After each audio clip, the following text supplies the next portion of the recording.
Hey guys, thank you for watching again. It's me, Serign-B. I want to say a big thank you to everyone that watched my introduction video, for all the likes, the comments, the shares. I truly appreciate everything. So this week what I want to do is just start with a contract. Number one, you have to have some kind of an agreement. That agreement, you need to write it down to have a contract so that it becomes legally binding. Remember, if you don't have an agreement, when something goes wrong tomorrow, then there's nothing to fall back on. There's nothing to protect you.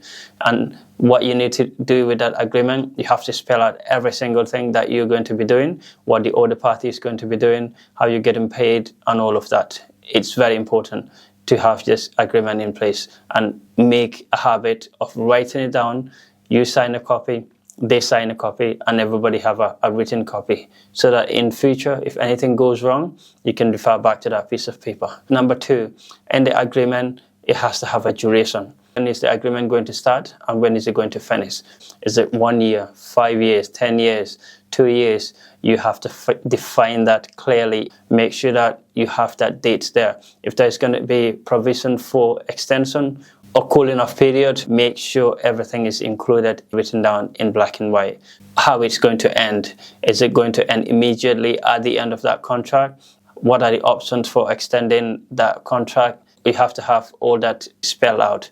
So you don't need to make it complicated. Clearly state this contract is going to last, for example, for 5 years. At the end of the 5 years, if both parties are happy, then you can extend the contract. If either party is not happy, then what would you do in that situation? If you don't, there will come a time when you want to move on, or maybe you're working with some other parties and you feel like you're stuck in this agreement because there's no definition of when it's supposed to end. So tip number three, that's money. You need to talk about money early, at the early stage, at the onset. What's the split and how are you getting paid? It's very important to clearly define when you get paid, how you get paid, who is getting paid what percentage are you getting paid. You need to define all of this in your contract.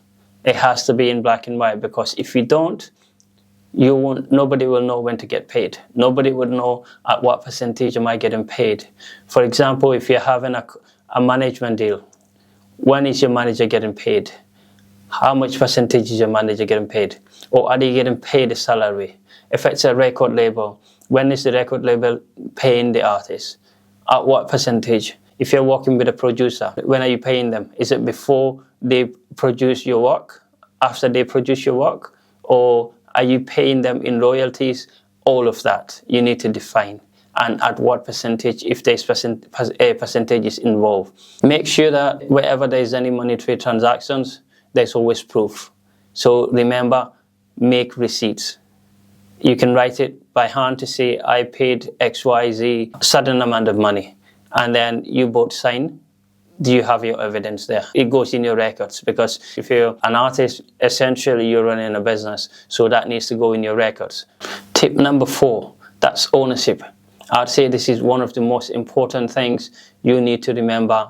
When you're doing any piece of work with anyone, you always need to address this issue. Who owns what? Generally, in copyright law, whoever creates a piece of work, they own the rights to that material. For example, if you're paying a producer to make a piece of work for you, you need to have that discussion with them to clearly identify who is going to own the rights to that work. If you're paying the producer off completely and they're not going to have any royalties or any percentage in that piece of work that they're producing for you, ensure that you make that clear and you have it signed and written down.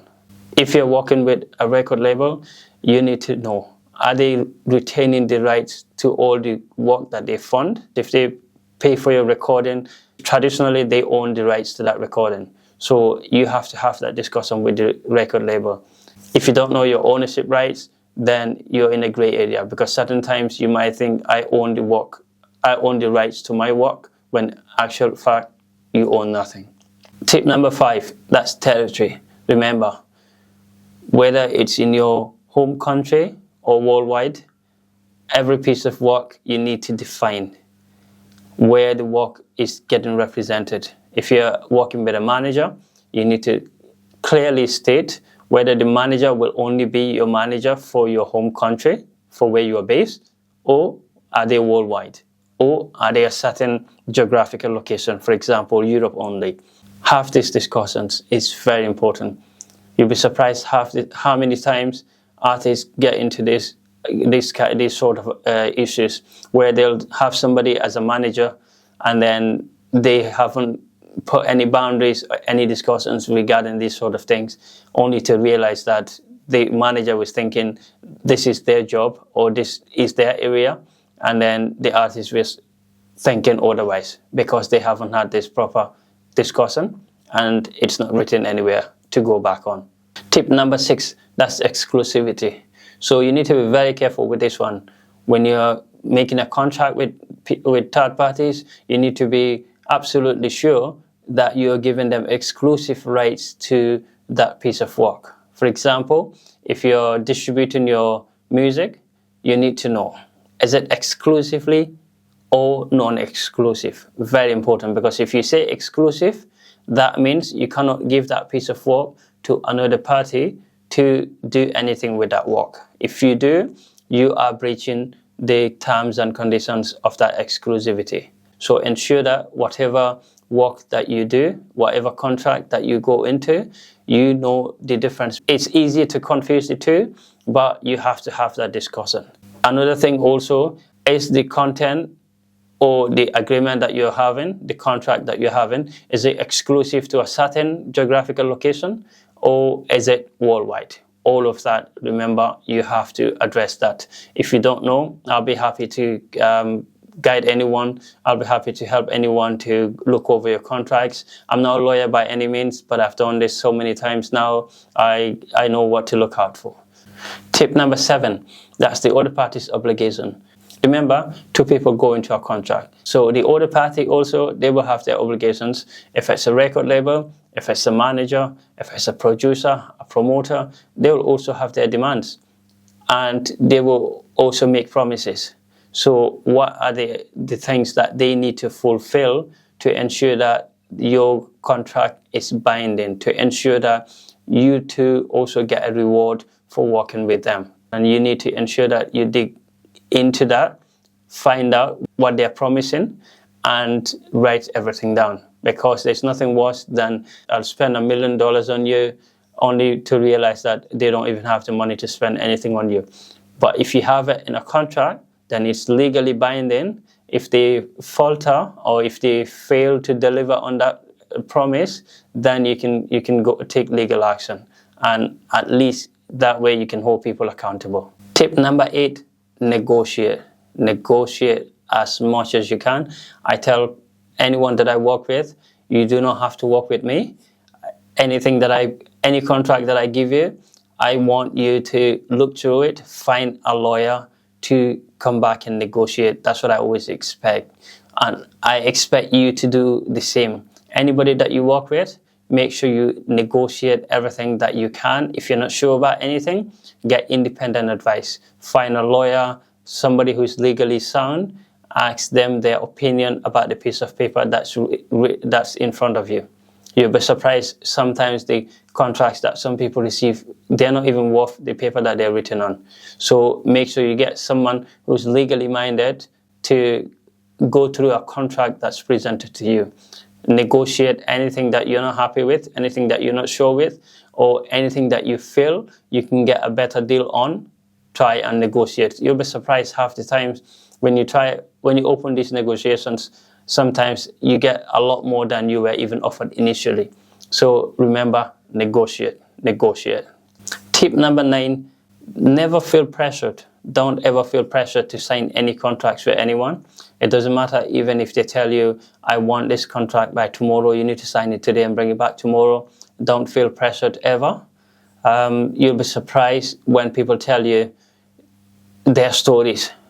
The amount of times people get coerced into doing things so quickly without even getting the chance to reflect on what's in front of them. So never ever feel pressured to sign any contracts. If you're not sure, again, ask somebody who's legally minded to guide you, and do things at your at your own convenience. Do not delay too much. However, do not be pressured into signing any contract that you're not happy with, a contract that you feel you need more time. Take as much time as you need, because once you're in a contract, unless something miraculously happen, it's very rare to get yourself out just like that. So you need to ensure that before you sign any contract, do not feel pressure. If you're under pressure, that means you shouldn't be signing that contract. Take a moment, then you can start signing. You can think about signing the contract. Tip number 10: a breach of contract. How to exit your contract and or terminate your contract.